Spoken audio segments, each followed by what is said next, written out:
ये भाग प्रथम राजनीति विज्ञान के विद्यार्थियों के लिए आज का हमारा टॉपिक है व्यवहारवाद। व्यवहारवाद जो है वो द्वितीय महायुद्ध के पश्चात परंपरागत राजनीति विज्ञान के विरुद्ध जो क्रांति हुई है उसे हम व्यवहारवाद के नाम से जानते हैं और समाज विज्ञान के सभी विषय इस क्रांति से बेहद प्रभावित हुए और इस क्रांति को व्यवहारवाद का नाम दिया गया।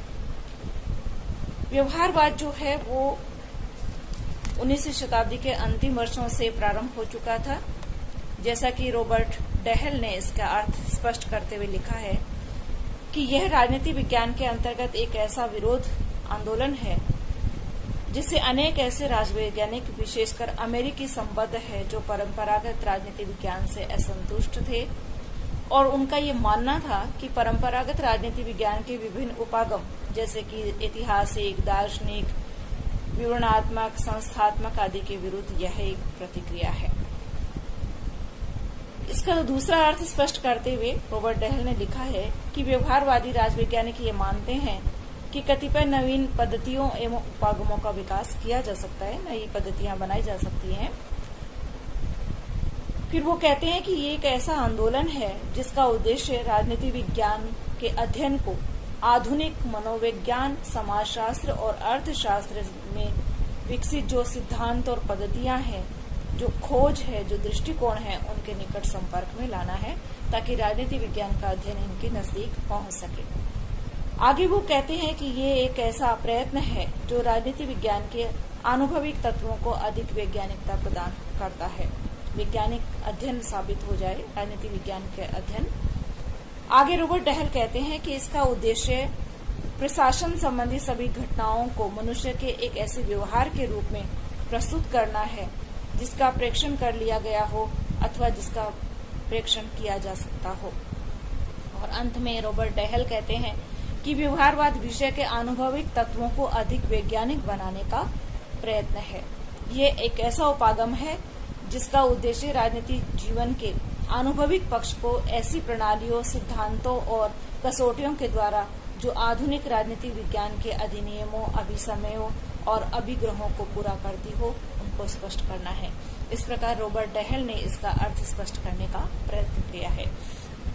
छात्रों, एक और हमारे राजवैज्ञानिक है, पॉलिटिकल साइंटिस्ट है, जिनका नाम है किर्कपैट्रिक। इन्होंने भी व्यवहारवाद का अर्थ जो है वो स्पष्ट करने का प्रयास किया है। व्यवहारवाद का स्पष्ट करते हुए किर्कपैट्रिक जो है कहते हैं कि व्यवहारवाद 4 तत्वों का मिश्रण है। इसमें पहला तत्व आता है विश्लेषण की इकाई के रूप में संस्थाओं की अपेक्षा व्यक्ति तथा समूह के आचरण का अध्ययन करना, यानी राजनीतिक व्यवहार का अध्ययन करना। किसके राजनीतिक व्यवहार का? मानव के राजनीतिक व्यवहार का अध्ययन करना। दूसरा तत्व वो कहते हैं कि सामाजिक विज्ञानों की एकता पर बल। हम कह सकते हैं कि अंतः अनुशासनात्मक अध्ययन पर बल देना। और तीसरा है तथ्यों के पर्यवेक्षण हेतु सांख्यिकीय तथा परिमाणात्मक तकनीकों पर बल, यानी सांख्यिकी का प्रयोग। और चौथा है राजनीति विज्ञान को एक व्यवस्थित अनुभविक सिद्धांत के रूप में परिभाषित करना। 4 जो तत्व बताए हैं, एक बार हम पुनः इनको दोहरा लेते हैं, समझ लेते हैं। किर्कपैट्रिक ने व्यवहारवाद का अर्थ स्पष्ट करते हुए कहा है कि राजनीति विज्ञान में व्यक्ति के राजनीतिक व्यवहार का अध्ययन करना चाहिए, यानी अध्ययन की मूल इकाई व्यक्ति का राजनीतिक व्यवहार है। दूसरा वो कहते हैं कि राजनीति विज्ञान में अन्य समाज विज्ञानों के साथ अध्ययन पर बल दिया जाना चाहिए, यानी अंतः अनुशासनात्मक अध्ययन पर बल दिया जाना चाहिए, यानी कौन सा समाज विज्ञान राजनीति विज्ञान को प्रभावित करता है और राजनीति विज्ञान उनको कैसे प्रभावित करता है, क्या लेते हैं एक दूसरे अध्ययन सामग्री के रूप में और किस तरह से एक दूसरे को देते हैं। तीसरा वो कहते हैं कि सांख्यिकी का प्रयोग करना, यानी पूरी तरह से राजनीति विज्ञान में जो अध्ययन किया जाए वो अध्ययन जो है वो पूरी तरह से वैज्ञानिक सिद्ध हो। इसके लिए पर्यवेक्षण करना, वर्गीकरण करना, परीक्षण करना, जो सांख्यिकी तत्व है उन सब का प्रयोग किया जाना चाहिए। और चौथा वो कहते हैं कि राजनीति विज्ञान के अध्ययन को हम क्या करें, अनुभविक सिद्धांत के रूप में परिभाषित करें, यानी पूरी तरह से एक व्यवस्थित अनुभविक सिद्धांत वो साबित हो जाए। तो इस प्रकार हम कह सकते हैं कि व्यवहारवाद जो है अध्ययन की एक इकाई है जो कि राजनीति विज्ञान में परंपरागत जो उसका अध्ययन का तरीका था उसके विरोध के स्वरूप ये एक उपागम आया है। विशेष रूप से द्वितीय महायुद्ध के पश्चात जो है इसकी शुरुआत हुई है। अमेरिका के जो राजनीति वैज्ञानिक हैं जो पॉलिटिकल साइंटिस्ट है उन्होंने इसको बहुत आगे तक बढ़ाया है। आगे हम देख सकते हैं कि ये जो व्यवहारवाद है, व्यवहारवाद के उदय के क्या कारण रहे हैं। संक्षेप में यदि मैं कहूँ, हम विस्तार से हम आज भाग में चर्चा करेंगे। संक्षेप में मैं बताऊं कि राजनीति विज्ञान में व्यवहारवाद के उदय के जो मूल कारण है उसमें पहला आता है परंपरागत अध्ययन पद्धतियों के प्रति असंतोष। जितनी भी परंपरागत अध्ययन पद्धतियां थी, जैसे ऐतिहासिक, तुलनात्मक या जो भी हैं, उन सब के प्रति इन राजवैज्ञानिकों के मन में बहुत असंतोष था। वो राजनीति विज्ञान के अध्ययन को अधिक वैज्ञानिक बनाना चाहते थे, इसलिए उन्होंने व्यवहारवाद के रूप में अध्ययन का एक नया उपागम प्रारंभ किया। दूसरा इसका कारण है अन्य सामाजिक विज्ञानों से प्रेरणा। राजनीति विज्ञान में इतना वैज्ञानिक अध्ययन नहीं हो रहा था जितना अन्य समाज विज्ञानों में हो रहा था, प्रारंभ हो चुका था। तो ये सभी राजवैज्ञानिक ये चाहते थे कि राजनीति विज्ञान में भी आधुनिक तरीके से, वैज्ञानिक तरीके से अध्ययन किया जाए, ताकि जो निष्कर्ष निकले, जो तथ्य हम एकत्रित करते हैं, संग्रहित करते हैं, उनको पूरी तरह से वैज्ञानिक तरीके से वर्गीकृत करके अनुसंधान किया जाए। तीसरा इसका कारण माना जाता है द्वितीय महायुद्ध का प्रभाव। दुनिया में जो द्वितीय महायुद्ध हुआ था 1939 से 1945 तक का, उसका भी बहुत प्रभाव पड़ा है। और इन सभी राजवैज्ञानिकों ने ये अनुभव किया है कि इन महायुद्धों में राजनीति विज्ञान की कोई उपयोगिता नहीं रही थी। राजनीति विज्ञान को ऐसा बनाया जाना चाहिए जिससे कि जितनी भी इस तरह की परिस्थितियां आती है, युद्ध की परिस्थितियां आती है, तो उसमें राजवैज्ञानिकों की राय भी ली जाए और राजनीति विज्ञान का अध्ययन भी किया जाए। और चौथा है नवीन अध्ययन पद्धतियों का प्रयोग। द्वितीय महायुद्ध के बाद ये जोर पकड़ता गया, ये विचार जो है जोर पकड़ता गया कि राजनीति विज्ञान में नई अध्ययन पद्धतियां, नवीन अध्ययन पद्धतियां नहीं अपनाई जा रही हैं। हम परंपरागत तरीके से अध्ययन कर रहे हैं, ये सही नहीं है, हमें नवीन अध्ययन पद्धतियों के हिसाब से भी अध्ययन करना चाहिए। तो इस तरह से राजनीति विज्ञान में व्यवहारवाद के उदय के ये 4 कारण हैं, जिसमें पहला था परंपरागत अध्ययन पद्धतियों के प्रति असंतोष है, दूसरा था अन्य सामाजिक विज्ञानों से प्रेरणा, तीसरा द्वितीय विश्व युद्ध का प्रभाव और चौथा था नवीन अध्ययन पद्धतियों का प्रयोग। इस तरह से राजनीति विज्ञान में व्यवहारवाद का उदय हुआ। व्यवहारवाद के कुछ लक्षण है या उसकी मूल जो मान्यताएं हैं उनको भी हमें समझना होगा यदि हम व्यवहारवाद को अच्छी तरह से समझना चाहते हैं। और इसी तरह से डेविड ईस्टन जो एक विचारक हुए हैं, उन्होंने भी व्यवहारवाद के कुछ लक्षण बताए हैं, तो मैं आपको बताना चाहूंगी।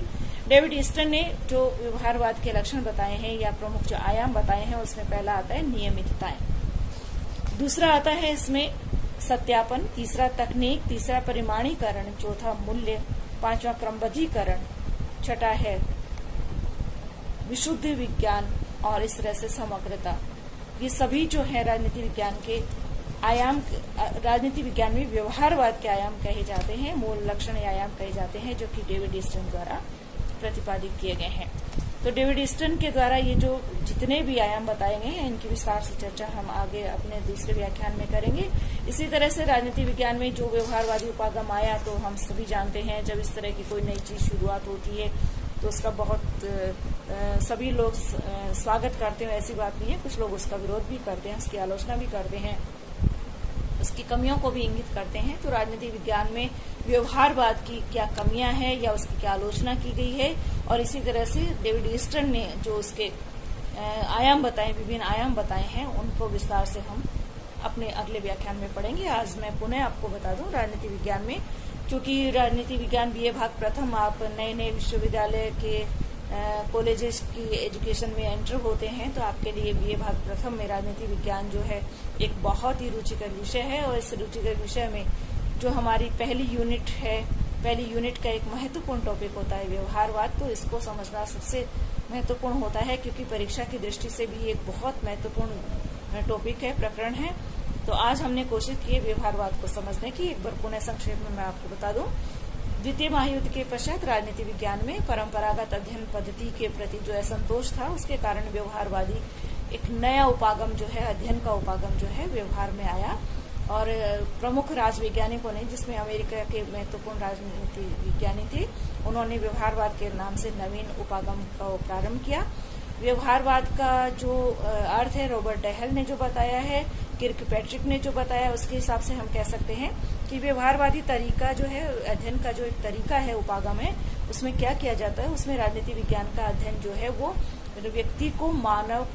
व्यक्ति जो मानव है उसके राजनीतिक व्यवहार का अध्ययन जो है वो उसकी मूल इकाई होता है। यानी व्यक्ति के राजनीतिक व्यवहार का अध्ययन किया जाता है।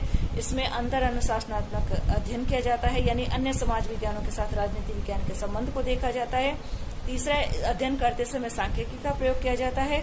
और चौथा, इसमें इसका अर्थ आता है कि जो अनुभव प्राप्त होते हैं उनको अधिक वैज्ञानिक बनाने का प्रयास किया जाता है, यानी व्यवस्थित अनुभविक जन्य सिद्धांतों का निर्माण करने पर जोर दिया जाता है।